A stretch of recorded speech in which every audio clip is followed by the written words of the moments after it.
In Factorio, you must mine resources farther and farther away from your main base as the game progresses. Resources are not infinite.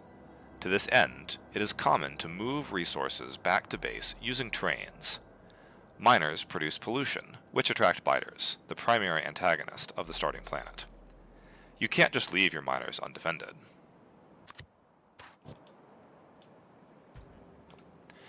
You can set up some walls and turrets to defend your miners, but that won't be enough. Eventually, the biters will destroy your wall. To prevent this, you must supply your outpost with bots, repair packs, and new walls to automatically repair the damage. Some players do this by hand, but I want to automate it. I have developed a supply train system to keep my outposts stocked with resources. Since I'm shipping materials to the outpost anyway, I might as well ship in everything they need to be built from scratch, so I don't have to carry large amounts of items around to make new outposts. This inflates the number of items I want to deliver by supply train quite a bit, but I think it's worth it. The train will unload into these storage chests, so bots can access all the items. I'm also shipping in sulfuric acid for uranium, and light oil for flamethrower fuel. I'm using the 2.0 interrupt system to control the supply trains. I want to show off how they work, primarily to share my invention with others, but also so I can get some more eyes on this design to help spot any holes.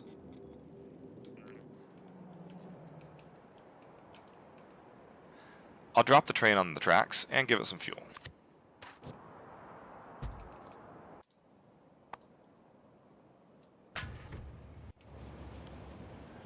First, it's going to go to the depot, a waiting area for when it doesn't have anything else to do.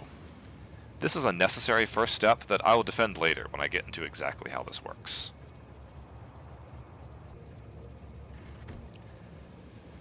Next, we'll see that it needs to go pick up items.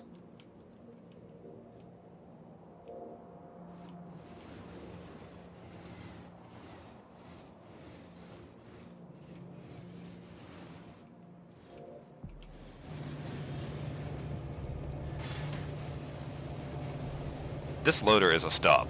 I'm using infinite chests from the editor mode to supply these items. You can check out my previous video to see how I'm manufacturing all this without draining my base's production capabilities. Once it has a full load, it will visit the outpost to drop off.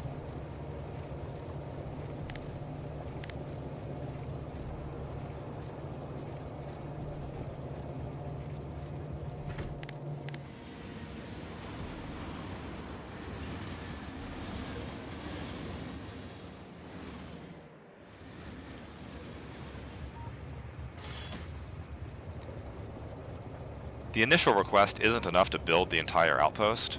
In a real game, these resources would immediately begin being consumed, and the train would need to take a second trip. Because I'm cheating in the editor mode, we won't see that.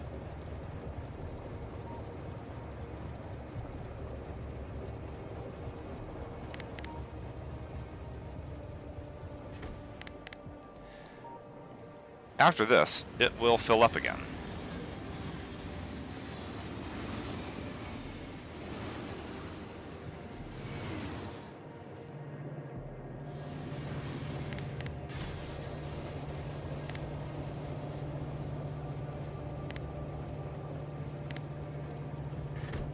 And then, finding nothing else to do, it will return to the depot.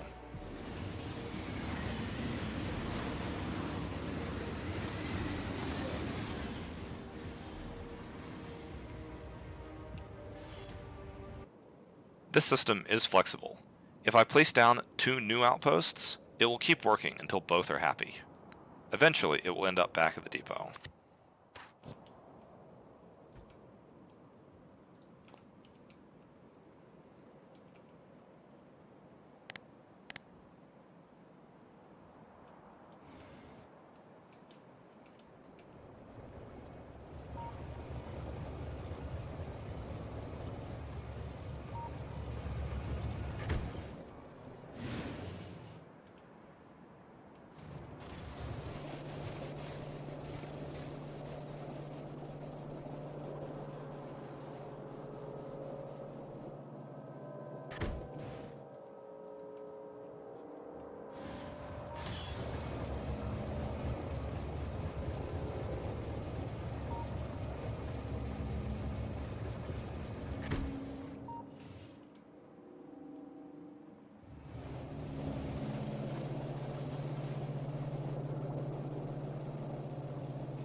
Let's look at this outpost and simulate some attacks. I can remove some walls from storage, but the supply train won't dispatch immediately.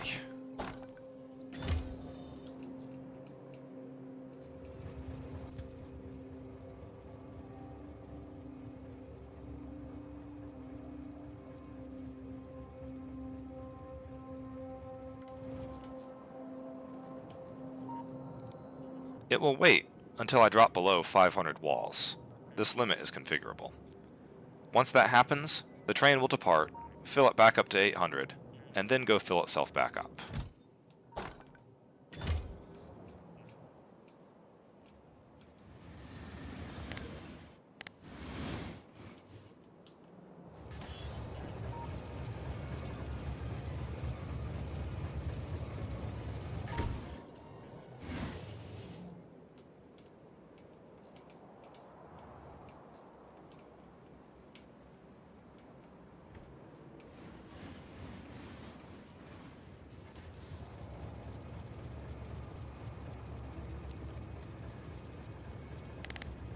The system is also fuel efficient.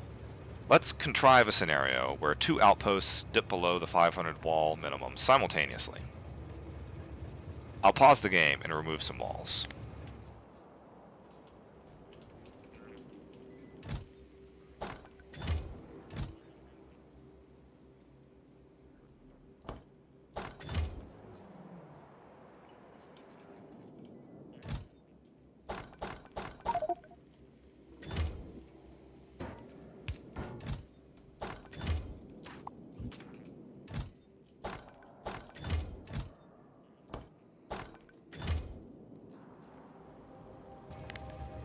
The train will first visit one outpost and restore it, but since the maximum load is 1000 walls, it will go immediately to the next outpost and restore it as well before it returns to base to fetch more items.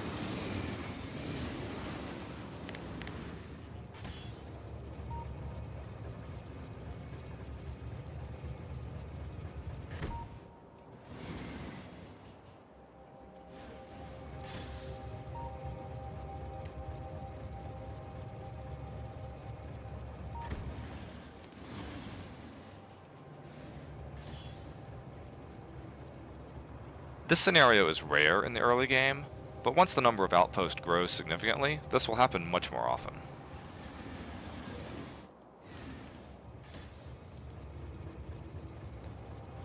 This concludes my demo. What do you think about my system? Is there a scenario I haven't covered that I should test? I want this to be robust against deadlocks or any situation that would starve the outposts. I think I would benefit from more eyes on this to help me see if I've missed anything.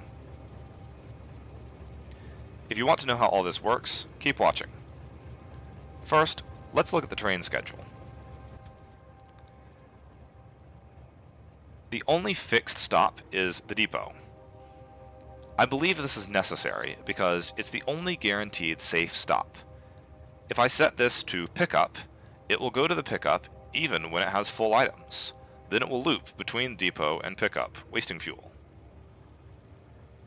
I have the wait condition set to 10 seconds because if the train never tries to leave, it will never check the interrupts again.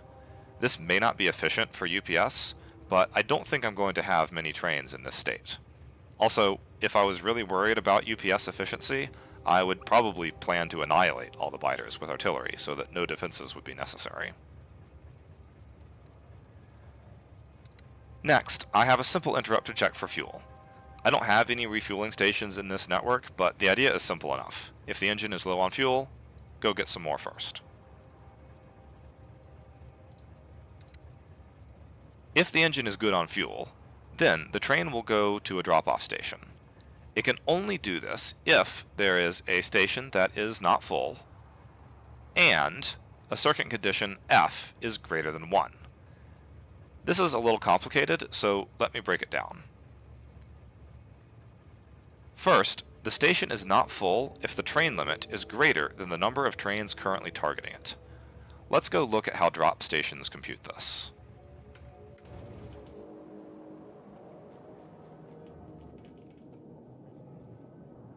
I read the buffer contents into these combinators, which inverts the values.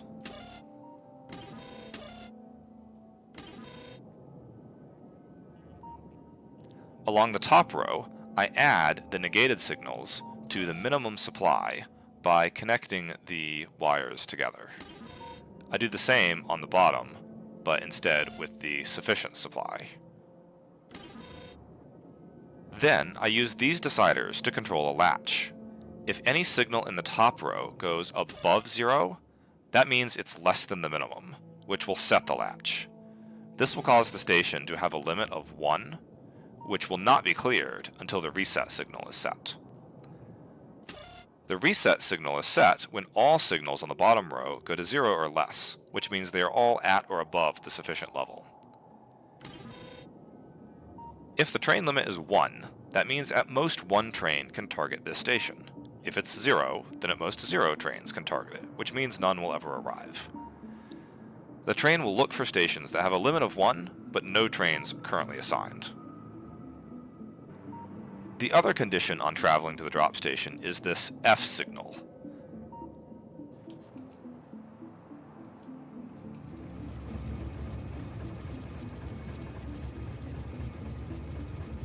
This is computed by reading the contents of the train to determine if it has enough to satisfy a request. At the depot, we have this bit of logic which computes the difference between a sufficient amount of resources and the minimum amount of resources.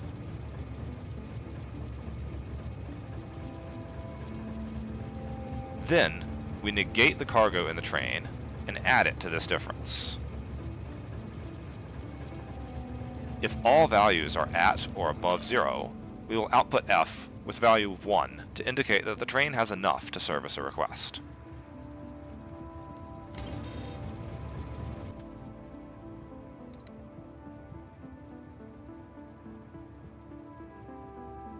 Once we determine that a train can visit a drop station, it will wait until the limit is 0, which means the request is fully satisfied. Or 5 seconds of inactivity happens, which means we've unloaded everything we can, but the station still isn't happy, so it will need another train.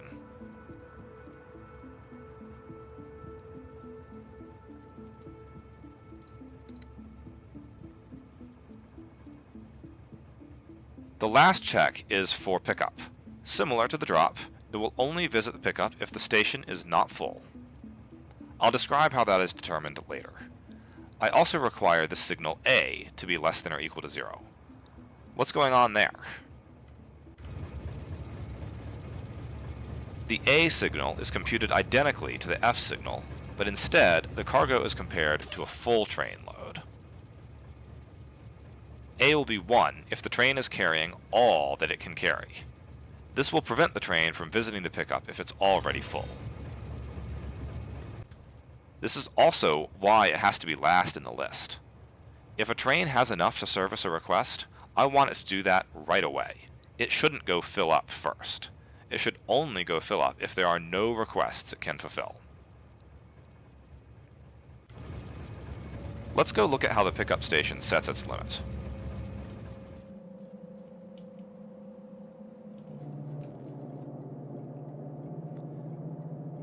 It's very simple. Here, we have the same logic that computes the difference between the minimum and sufficient level. The train limit will be set to 1 if the station has buffered at least that much.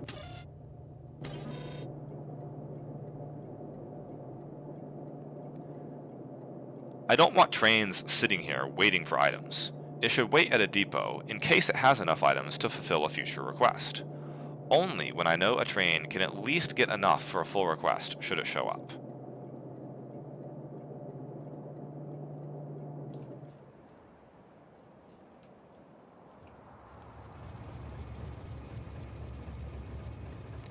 I think I've covered all the possible conditions.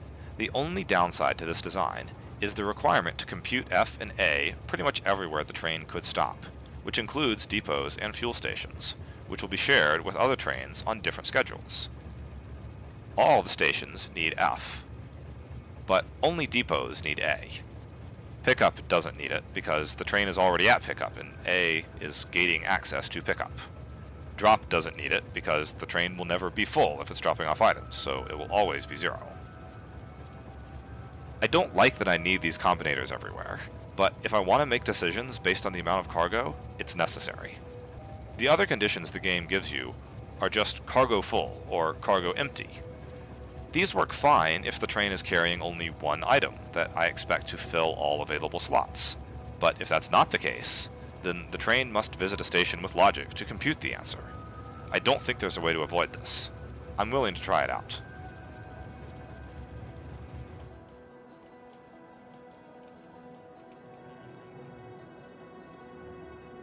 What do you think? Am I missing anything? Are there surprise failure states you're thinking of that haven't crossed my mind? Let me know. I'd love to either fix it or just scrap my complexity to create a more stable system. I need this system to protect my outpost while I'm away on other planets. And I'm not going to have Spidertron to watch over things for a good while. I really need this to be foolproof, so please point out any problems you can find.